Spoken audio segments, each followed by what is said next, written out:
Good morning दोस्तों। SBI securities के morning podcast में आप सभी का स्वागत है। दोस्तों, आज के पॉडकास्ट में हम बात करेंगे कि निफ्टी और बैंक निफ्टी में हम क्या उम्मीद कर सकते हैं और ऐसे कौन से सेक्टर्स हैं जिस पे आपको फोकस करना चाहिए, और ग्लोबल मार्केट्स के बारे में भी आज हम बात करेंगे। आइए सबसे पहले हम ग्लोबल मार्केट्स को देख लेते हैं। दोस्तों, पिछले हफ्ते में मार्केट में काफ़ी वोलेटिलिटी देखी गई, जिसकी वजह कई इंपॉर्टेंट इवेंट्स थे, जैसे येन कैरी ट्रेड में इश्यूज़, मिडिल ईस्ट में जियोपॉलिटिकल टेंशन्स, रिसेशन का डर और रिजर्व बैंक ऑफ इंडिया के मॉनेटरी पॉलिसी के डिसीजंस। इन इवेंट्स के चलते लगभग हर सेशन में या तो गैप अप या गैप डाउन ओपनिंग देखी गई। ग्लोबल पीएस से तुलना करें तो निफ्टी ने काफ़ी स्ट्रॉन्ग आउट परफॉर्मेंस दिखाया है। अपने ऑल टाइम हाइज से नैस्डैक 11% से ज़्यादा, S&P 500 6%, डाउ लगभग 5% और जापान का निक्की 16% से ज़्यादा गिर चुके हैं। इसके कॉन्ट्रास्ट में ग्लोबल अनसर्टेनिटीज़ के बावजूद निफ्टी सिर्फ 2.83% ही अपने ऑल टाइम हाई से गिरा है। टेक्निकली निफ्टी ने पिछले हफ्ते 20 और 50 डे EMA लेवल्स के बीच 23,900 और 24,400 के रेंज में ऑसिलेट किया, लेकिन हफ्ते के दूसरे हिस्से में 50 डे EMA के आसपास सपोर्ट लेने के बाद निफ्टी ने रिकवरी देखी, जिससे कुछ लॉसेस रिकूप करने में मदद मिली। वीक के अंत में निफ्टी 24,367 के लेवल पर 1.42% के लॉस के साथ क्लोज हुआ। वीकली स्केल पर एक स्मॉल बॉडी बुलिश कैंडल बनी, जिसमें लॉन्ग लोअर शैडो था।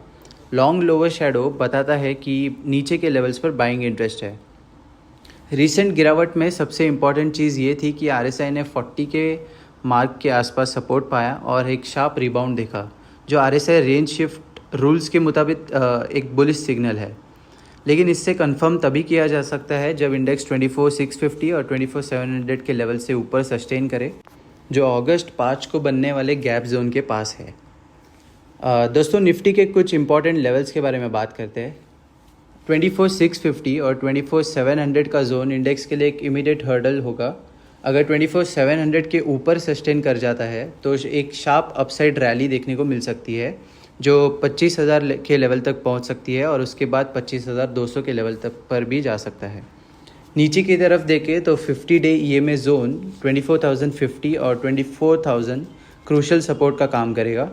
अगर 24,000 के नीचे सस्टेन करता है तो डाउनवर्ड ट्रेंड रेज्यूम हो सकता है, जिसमें शॉर्ट टर्म में 23,700 का लेवल टेस्ट करते हुए दिख सकता है। ओवरऑल हम एक्सपेक्ट करते हैं कि निफ्टी 24,000 और 24,700 के जोन में कंसोलिडेट करेगा। दोस्तों, हमने बात की निफ्टी के बारे में और ग्लोबल मार्केट्स के बारे में। अब आइए देखते हैं बैंक निफ्टी को। दोस्तों, पिछले 5 ट्रेडिंग सेशन से बैंक निफ्टी 100 और 200 डे EMA लेवल के बीच ऑसिलेट कर रहा है। इसमें भी काफ़ी हाई वोलेटिलिटी देखी गई है, क्योंकि लगभग हर ट्रेडिंग सेशन में या तो गैप अप या गैप डाउन ओपनिंग हुई है। डेली RSI अभी भी बेरिश टेरिटरी में है, लेकिन डेली स्टोकेस्टिक ने ओवरसोल्ड रीजन को टच करने के बाद माइनर रिबाउंड देखा है। बैंक निफ्टी में एक्सिस बैंक, ICICI बैंक और इंडसइंड बैंक का शॉर्ट टर्म ट्रेंड बेरिश है, लेकिन HDFC बैंक, जो इंडेक्स में हाईएस्ट वेटेज रखता है, उसका ट्रेंड साइडवेज से बुलिश की तरफ है। फ्रंटलाइन बैंक्स में सेलिंग प्रेशर के बावजूद ये डाइवर्जेंस ही बैंक निफ्टी को करंट लेवल पर सस्टेन करने में मदद कर रहा है। दोस्तों, 100 डे EMA जोन 49,800 और 49,700 इंडेक्स के लिए एक इमीडिएट सपोर्ट का काम करेगा। अगर 49,700 के लेवल के नीचे सस्टेन करता है तो साउथवर्ड जर्नी रेज्यूम हो सकती है। इस केस में नेक्स्ट सपोर्ट हमें 49,100 और 49,000 के जोन में मिल सकता है देखने को। ऊपर की तरफ बात करें तो 50 डे EMA जोन 50,700 और 50,800 इंडेक्स के लिए एक इमीडिएट हर्डल होगा। अगर 50,800 के ऊपर सस्टेन करता है तो एक शार्प शॉर्ट कवरिंग रैली देखने को मिल सकती है। दोस्तों, हमने बात की बैंक निफ्टी की। अब आइए देखते हैं वोलेटिलिटी इंडेक्स क्या कहता है। पिछले हफ्ते इंडिया विक्स ने अपने 8 हफ्ते का वाइडेस्ट रेंज रिकॉर्ड किया, 23.15 और 15.26 लेवल्स के बीच में ट्रेडिंग करते हुए। ये शार्प वोलेटिलिटी का बढ़ना रीसेंट मार्केट फ्लक्चुएशंस को हाईलाइट करता है। VIX ने हफ्ते के अंत में 15.3 के ऊपर क्लोज किया, जिसमें 7% से ज़्यादा गेन हुआ। आगे चल के इसके लेवल्स की बात करें तो 17.2 और 17.4 का जोन इंडेक्स के लिए एक इमीडिएट हर्डल होगा। अगर 17.4 के ऊपर सस्टेन करता है तो शॉर्ट टर्म में 20 के लेवल तक शार्प अपसाइड रैली देखने को मिल सकती है। नीचे की तरफ देखें दोस्तों तो 13.5 और 13.3 का जोन इंडिया वीक्स के लिए सपोर्ट का काम करेगा। आइए दोस्तों अब बात करते हैं कुछ ऐसे सेक्टर्स की जिस पे आपको ध्यान देना चाहिए। टेक्निकली निफ्टी फार्मा और Nifty health care short term में अपना आउट परफॉर्मेंस कंटिन्यू करने के चांसेस है। निफ्टी एफएमसीजी ने 20 डे ईएमए लेवल के पास एक स्ट्रॉन्ग बेस बनाया।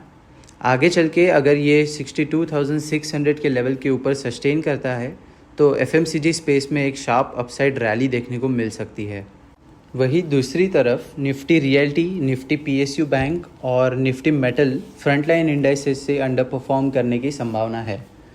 दोस्तों आज के पॉडकास्ट में इतना ही। हमारे साथ जुड़े रहने के लिए बहुत बहुत धन्यवाद। Thank you. Investment in securities market are subject to market risks. Read all the related documents carefully before investing.